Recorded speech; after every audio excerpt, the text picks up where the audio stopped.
Saïd.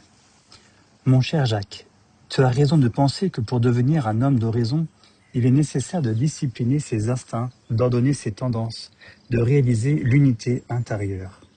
Est-ce à dire qu'il faille attendre, pour commencer à faire oraison, d'avoir acquis une parfaite maîtrise de soi-même?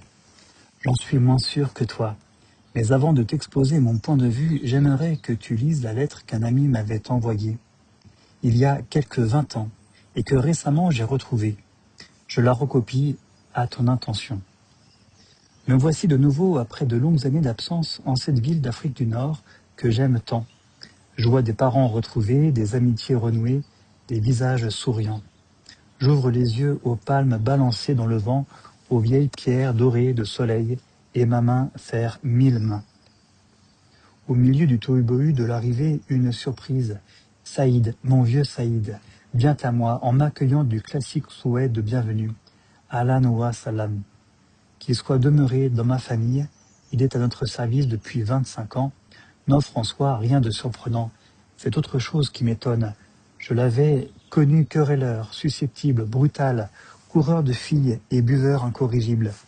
Aujourd'hui, c'est un être de douceur et de patience, humble, dont la voix ne se permet pas de frémir, dont les gestes sont sobres, pondérés. Il émane de lui on ne sait quelque inexprimable sérénité.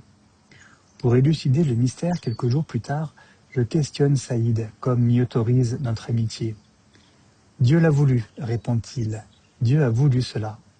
C'est tout, il n'explicite pas. » Saïd connaît ma religion, il la respecte sincèrement, mais ne consent pas à me laisser pénétrer dans sa vie intérieure. Ne pouvant me contenter d'une explication aussi évasive, je me rends un matin chez lui.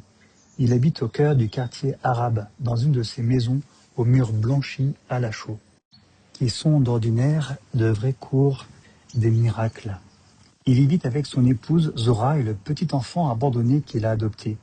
C'est une étrange oasis de paix et d'ordre contrastant avec le brouhaha des maisons voisines. Il est 8 heures. Je pénètre jusqu'à la chambre de Saïd, mais en dépit de toutes les lois de l'hospitalité orientale, celui-ci ne se dérange pas pour me recevoir. Il est en prière. Et je constate qu'en plus des 5 prières rituelles, Saïd prie, ou plutôt médite longuement. Tel serait donc son secret, l'explication de sa métamorphose.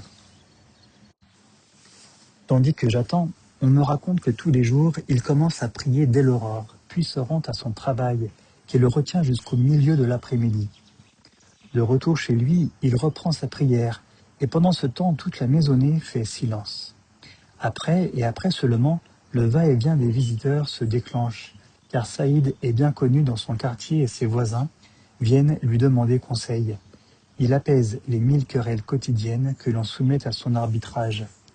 Il ne permet pas qu'on lui donne publiquement le titre de cheikh, auquel il a droit, mais il est unanimement respecté, on l'entoure plus qu'un vénérable marabout.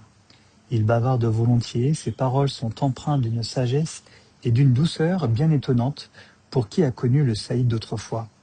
Le soir, il prie de nouveau, longuement avant le sommeil. Ainsi, ce n'est pas moins de 5 heures qu'il aura passé avec son Dieu au cours de la journée. Lorsqu'il eut terminé sa prière, Saïd vint à moi, m'installa dans un minuscule salon, m'offrit la traditionnelle tasse de café, en un mot, me reçut avec tous les raffinements de l'exquise hospitalité orientale. Après l'avoir quitté, revenant à la maison d'un palan, c'est à mon tour de méditer. Comprends-tu pourquoi j'ai voulu te faire lire cette lettre? Il y apparaît clairement que la prière de Saïd est la source de la transformation de son caractère et de sa vie morale, et non l'inverse. Mon ami ne s'y était pas trompé. Je t'accorde que la maîtrise de soi est nécessaire à qui veut progresser dans les voies de l'oraison. Mais plus nécessaire encore est la prière pour accéder à la maîtrise de soi. Aussi je crains fort que si tu attends d'avoir acquis cette maîtrise pour te mettre à l'oraison, tu ne parviennes jamais ni à l'une ni à l'autre. D'ailleurs, l'expression « maîtrise de soi » que tu emploies souvent me paraît discutable. Un chrétien a mieux à faire que d'aspirer à la maîtrise de soi. C'est plutôt à la maîtrise de Dieu sur soi qu'il devrait prétendre. Regarde Saïd, crois-tu que s'il était simplement maître de soi, il aurait ce rayonnement et serait un pôle d'attraction?